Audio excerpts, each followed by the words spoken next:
When she opened her eyes in the morning, it was because a young housemaid had come into her room to light the fire and was kneeling on the hearth rug, raking out the cinders noisily. Mary lay and watched her for a few moments and then began to look about the room.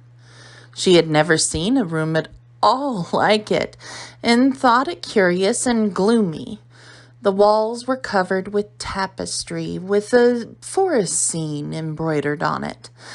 There were fantastically dressed people under the trees, and in the distance there was a glimpse of the turrets of a castle. There were hunters and horses and dogs and ladies. Mary felt as if she were in the forest with them. Out of a deep window she could see a great climbing stretch of land which seemed to have no trees on it, and to look rather like an endless, dull, purplish sea. "What is that?" she said, pointing out of the window. Martha, the young housemaid, who had just risen to her feet, looked and pointed also. "That there?" she said. "Yes, that's the moor," with a good-natured grin. "Does thee like it?" "No," answered Mary. "I hate it." "That's because thou'rt not used to it," Martha said, going back to her hearth. "Thou thinks it's too big and bare now, but thou will like it." "Do you?" inquired Mary. "Aye, that I do," answered Martha cheerily, polishing away at the grate. "I just love it. It's none bare. It's covered with growing things and smelling sweet. It's fair lovely in spring and summer when the grouse and broom and heather's in flower. It smells of honey, and there's such a lot of fresh air, and the sky looks so high, and the bees and the skylarks make such a nice noise, humming and singing. It wouldn't live away from the moor for anything." Mary listened to her with a grave, puzzled expression. The native servants she had been used to in India were not in the least like this. They were obsequious and servile, and did not presume to talk to their masters as if they were equals. They made salams and called them protector of the poor and names of that sort. Indian servants were commanded to do such things, not asked. It was not the custom to say please and thank you. And Mary had always slapped her ayah in the face when she was angry. She wondered a little what this girl would do if one slapped her in the face. She was a round, rosy, good-natured looking creature, but she had a sturdy way which made Mistress Mary wonder if she might not even slap back, if the person who slapped her was only a little girl. "You are a strange servant," she said from her pillows, rather haughtily. Martha sat up on her heels with her blacking brush in her hand and laughed, without seeming the least out of temper. "I know that," she said. "If there was a grand missus at Misselwhite, I should never have been even one of the under housemaids. I might have been let to be a scullery maid, but I'd never have been let upstairs. I'm too common, and I talk too much Yorkshire. But this is a funny house, for all it's so grand. It seems like there's neither master nor mistress except Mr. Pitcher and Mrs. Medlock. Mr. Craven, he won't be troubled about anything when he's here, and he's nearly always away. Mrs. Medlock gave me the place out of kindness. She told me she could never have done it if Misselwhite had been like other big houses." "Are you going to be my servant?" Mary asked, still in her imperious little Indian way. Martha began to rub her grate again. I'm Mrs. Medlock's servant, she said stoutly, and she's Mr. Craven's, but I'm to do the housemaid's work up here and wait on you a bit. But you won't need much waiting on. Who's going to dress me? Demanded Mary. Martha sat up on her heels again and stared. She spoke in broad Yorkshire in her amazement. Can I dress thyself? She said. What do you mean? I don't understand your language, said Mary. I forgot. Martha said, Mrs. Medlock told me I'd have to be careful or you wouldn't know what I was saying. I mean, can't you put on your own clothes? No, answered Mary quite indignantly. I never did in my life. My ayah dressed me, of course. Well, said Martha, evidently not in the least aware that she was impudent. It's time thou should learn. Thou cannot be younger. It'll do thee good to wait on this and bit. My mother always said she couldn't see why grand people's children didn't turn out fair fools. What with nurses and being washed and dressed and took out to walk as if they were puppies. It's different in India, said Mistress Mary disdainfully. She could scarcely stand this, but Martha was not at all crushed. I can see it different, she answered almost sympathetically. I dare say it's because there's such a lot of blacks there instead of respectable white people. When I heard you was coming from India, I thought you was black too. Mary sat up in bed, furious. What? She said. What? You thought I was a native? You daughter of a pig? Martha stared and looked hot.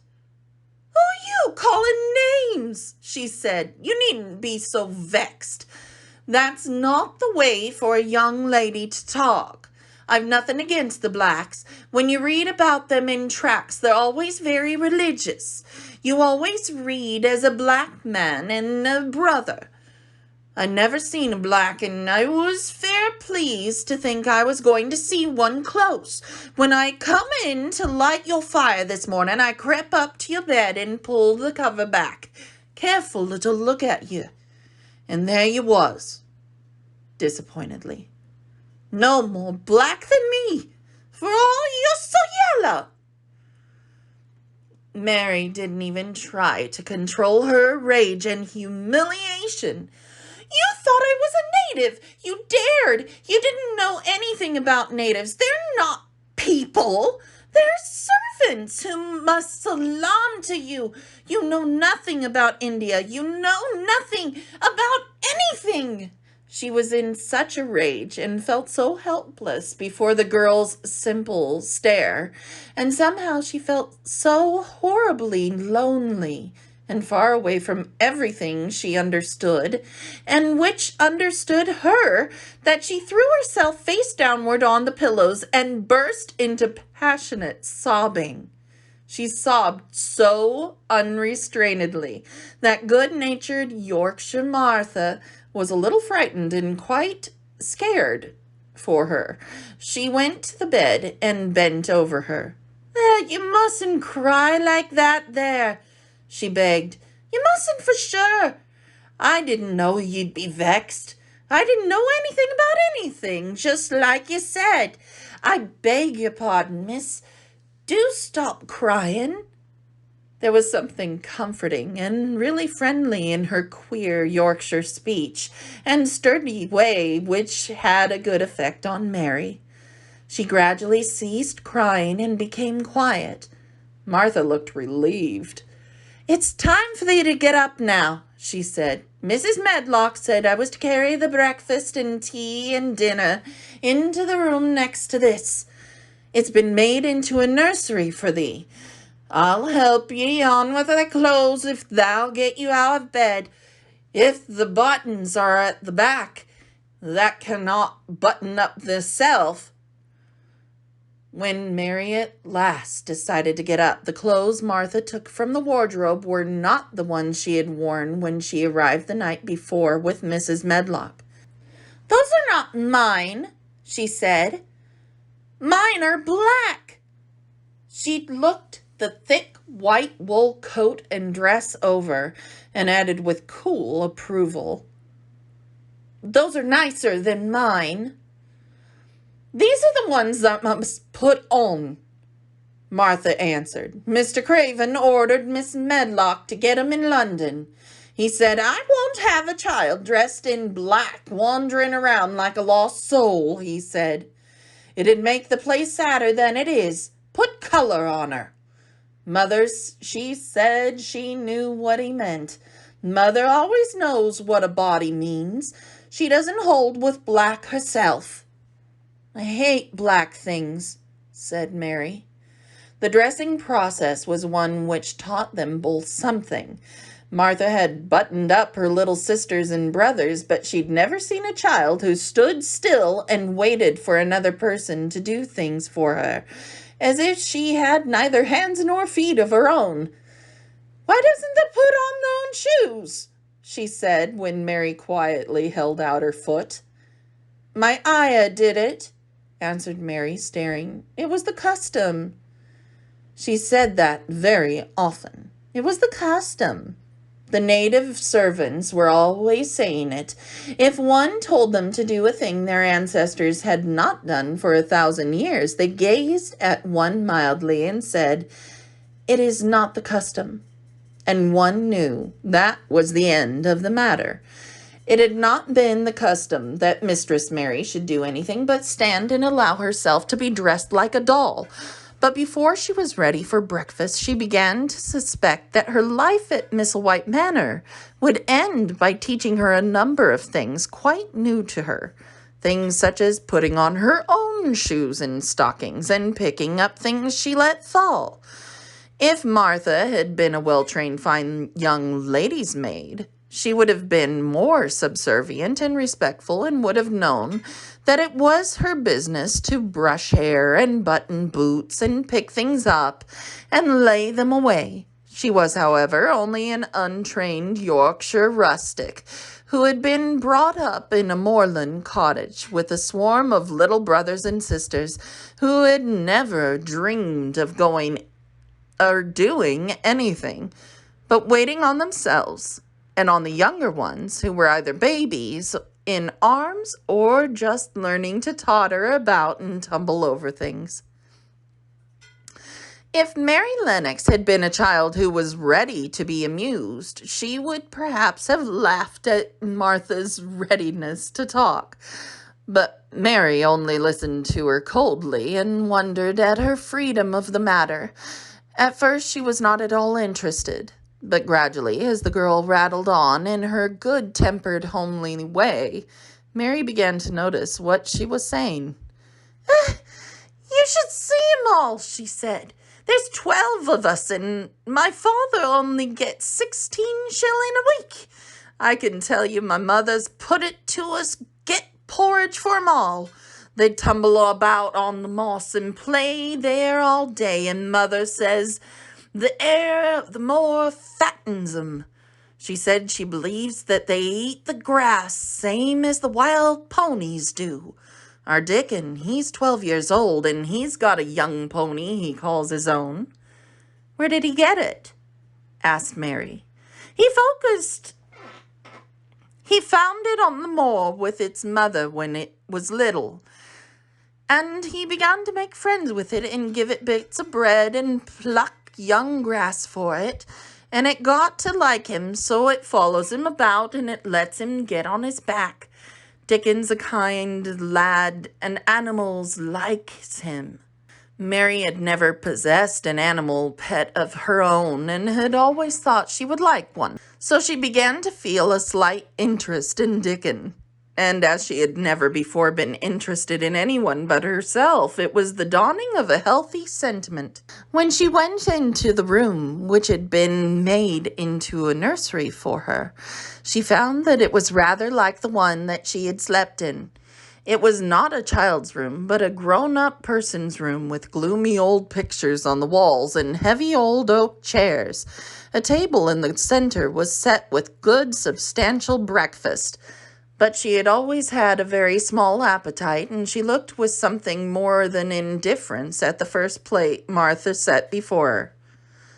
"I don't want it," she said. "That doesn't want the porridge?" Martha exclaimed incredulously. "No." "Thou doesn't know how good it is. Put a little trickle on it and a bit of sugar." "I don't want it," repeated Mary. "Huh," said Martha. "I can't abide to see good victuals go to waste. If our children was at this table, they'd clean it bare in 5 minutes." "Why?" said Mary coldly. "Why?" echoed Martha. "Because they scarce ever had their stomachs full in their lives. They're as hungry as young hawks and foxes."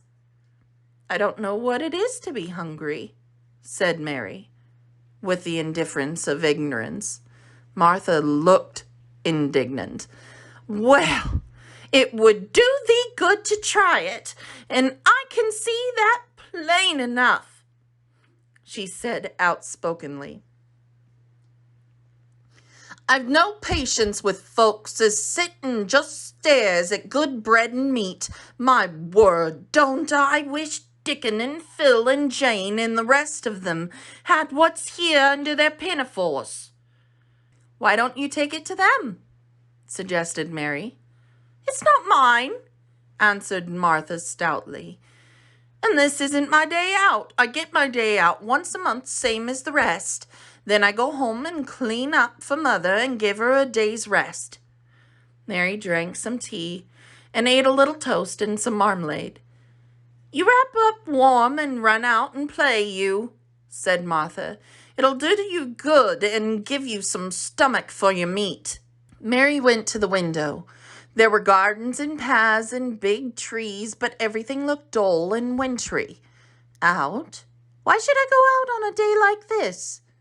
"Well, if thou doesn't go out, thou'll have to stay in, and what has thou got to do?" Mary glanced about her. There was nothing to do. When Mrs. Medlock had prepared the nursery, she had not thought of amusement. Perhaps it would be better to go and see what the gardens were like. "Who will go with me?"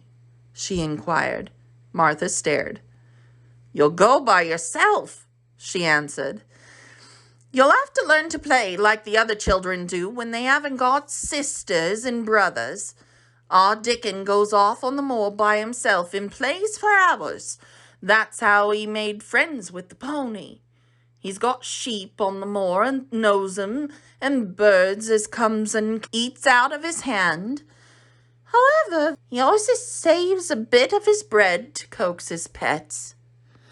It was really this mention of Dickon which made Mary decide to go out, though she was not aware of it. There would be birds outside, though there would not be ponies or sheep. They would be different from the birds in India, and it might amuse her to look at them. Martha found her coat and hat for her, and a pair of stout little boots, and she showed her her way downstairs. "If thou goes round that way, thou come to the gardens," she said, pointing to a gate in the wall of shrubbery. "There's lots of flowers in summertime, but there's nothing blooming now." She seemed to hesitate a second before she added, "One of the gardens is locked up. No one's been in it for years." "Why?" asked Mary, in spite of herself. Here was another locked door added to the 100 in the strange house. "Mr. Craven had it shut when his wife died so sudden. He won't let no one go inside. It was her garden. He locked the door and dug a hole and buried the key. There's Mrs. Medlock's bell ringing. I must run." After she was gone, Mary turned down the walk which led to the door in the shrubbery. She couldn't help thinking about the garden, which no one had been into for 10 years. She wondered what it would look like and whether there were any flowers still alive in it.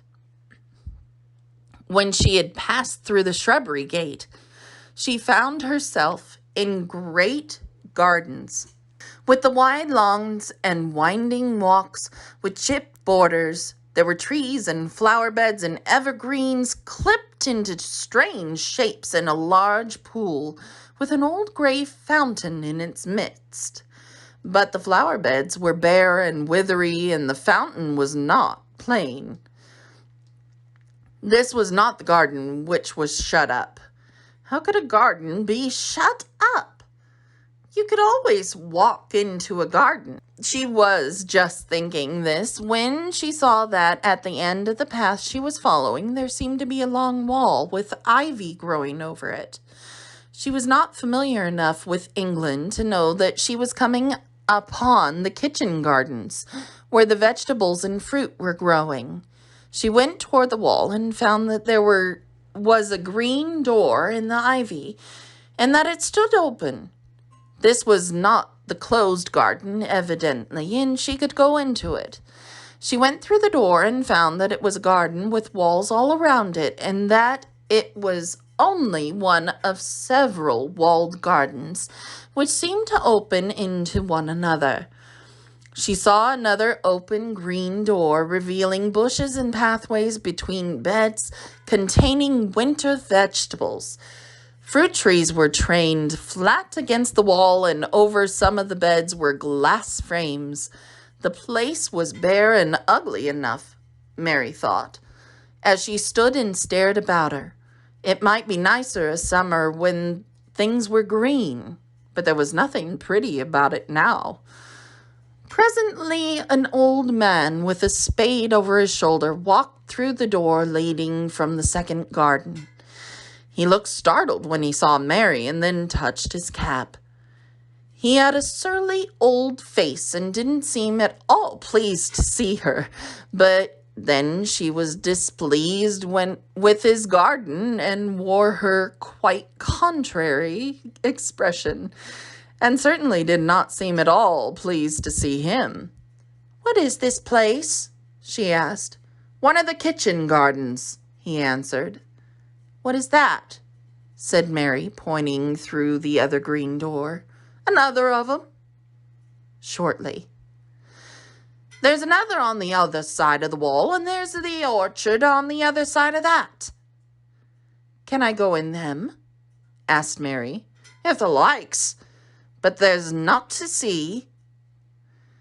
Mary made no response. She went down the path through the second door. There she found more walls and winter vegetables in glass frames, but in the second wall there was another green door, and it was not open.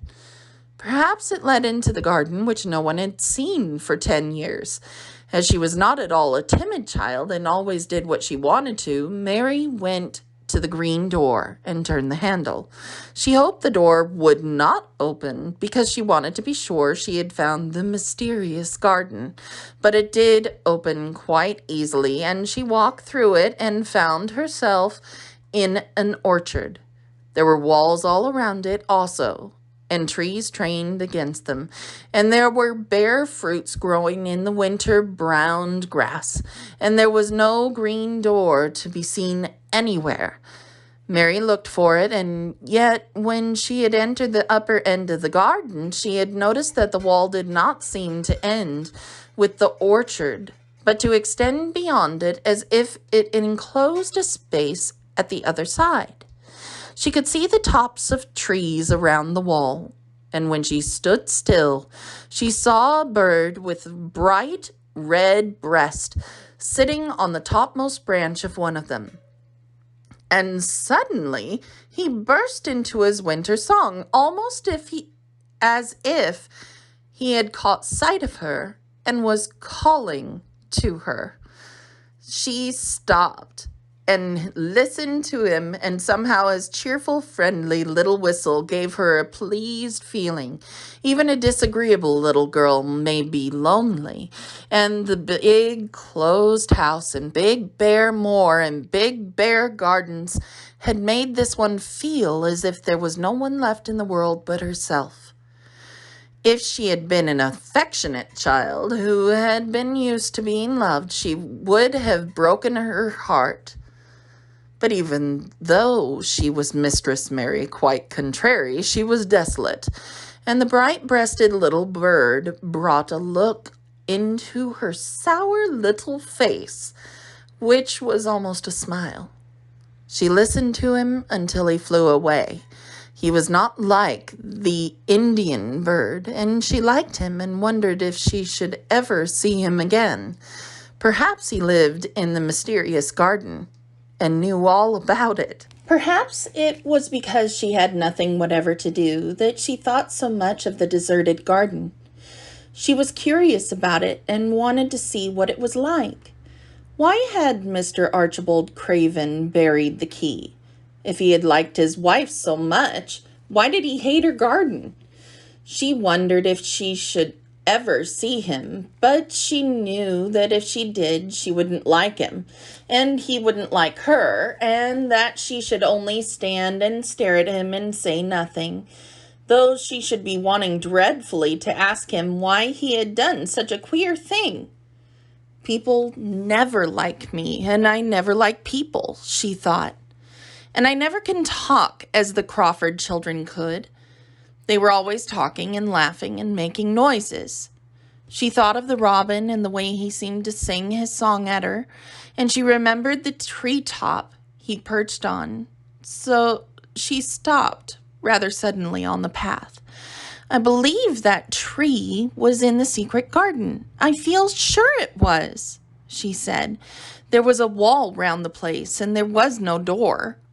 She walked back to the first kitchen garden she had entered and found the old man digging there.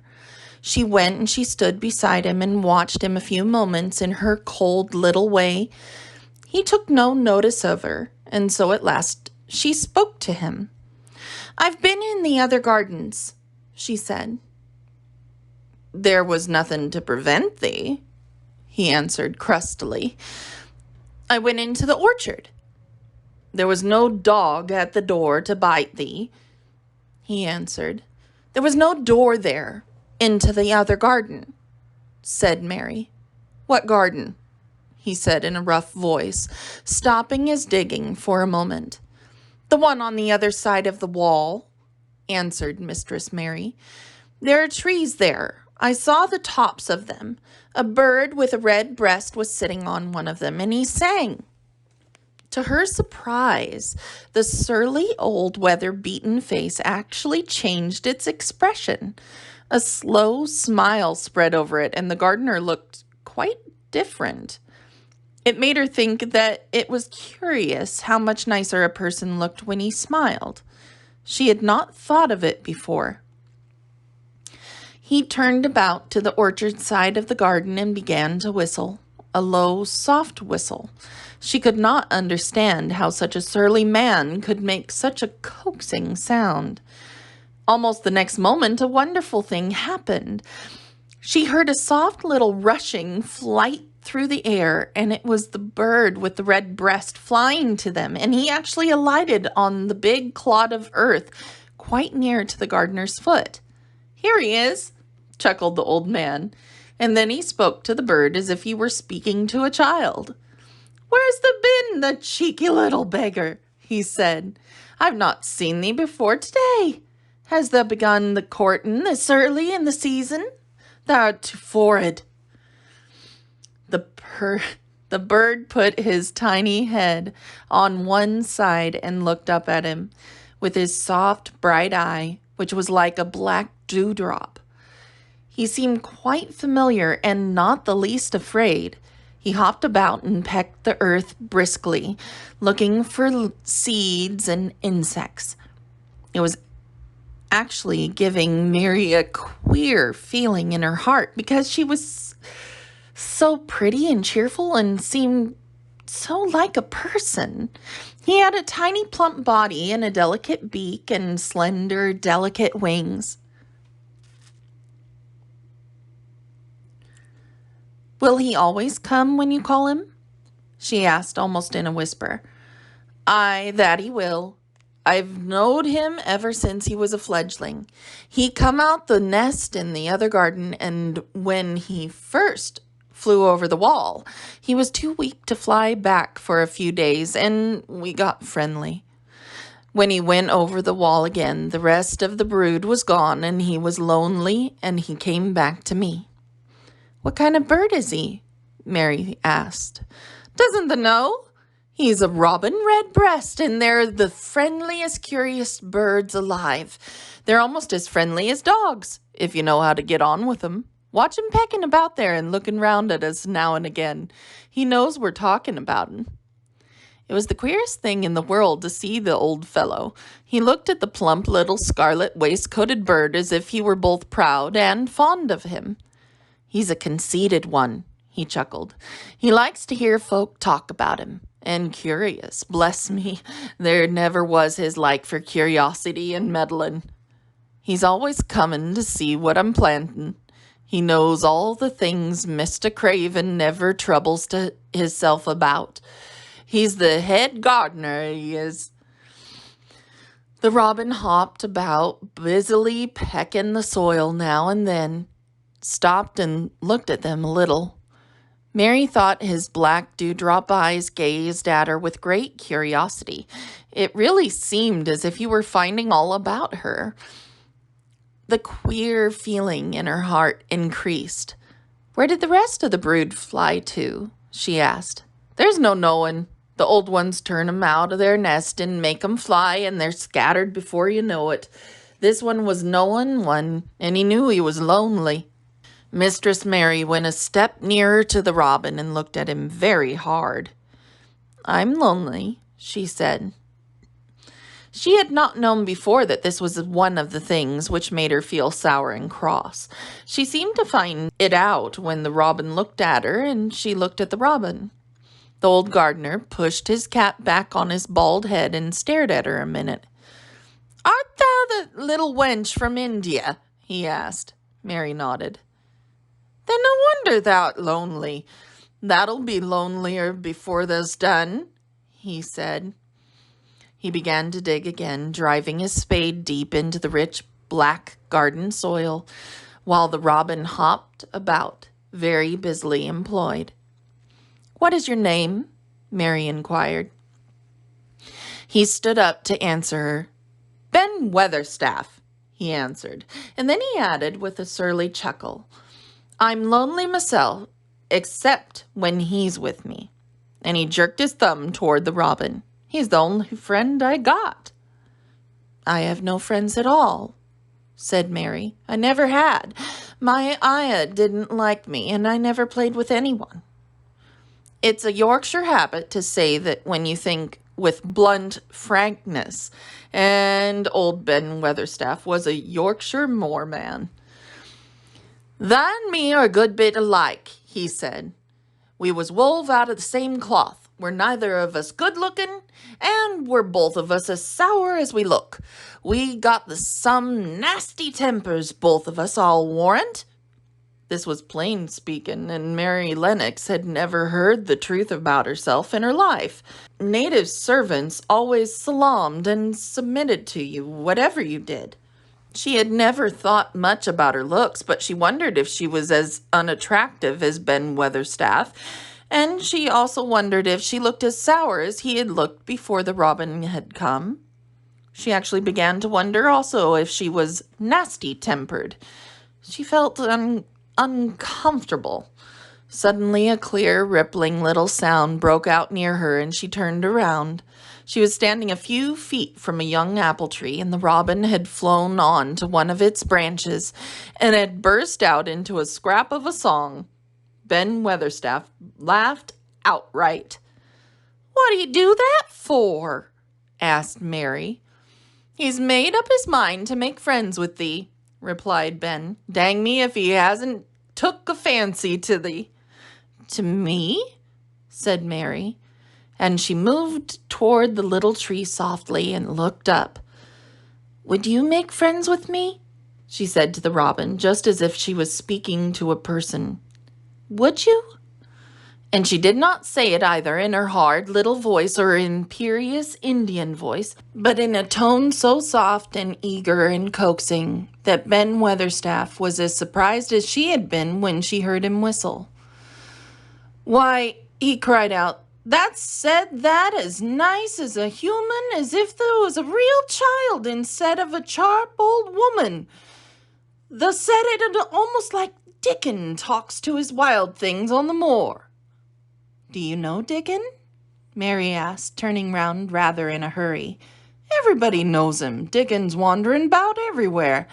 The very blackberries and heatherbells know him. I warrant the foxes show him where their cubs lies, and the skylarks doesn't hide their nests from him."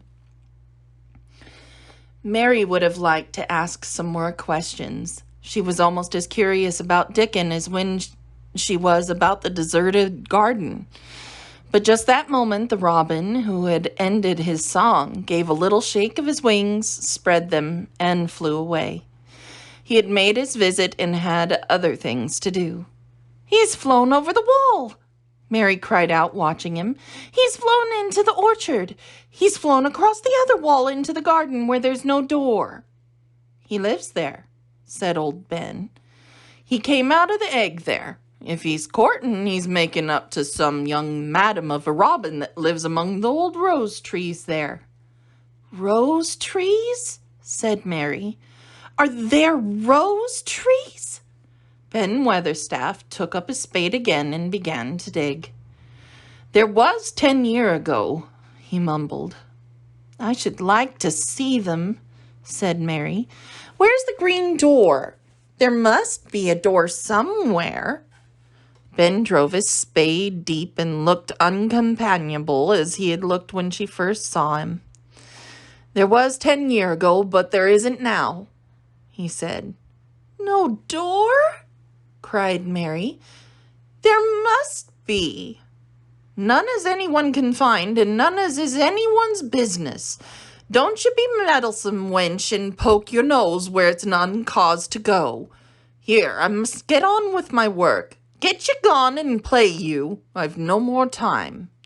And he actually stopped digging, threw his spade over his shoulder, and walked off, without even glancing at her or saying goodbye.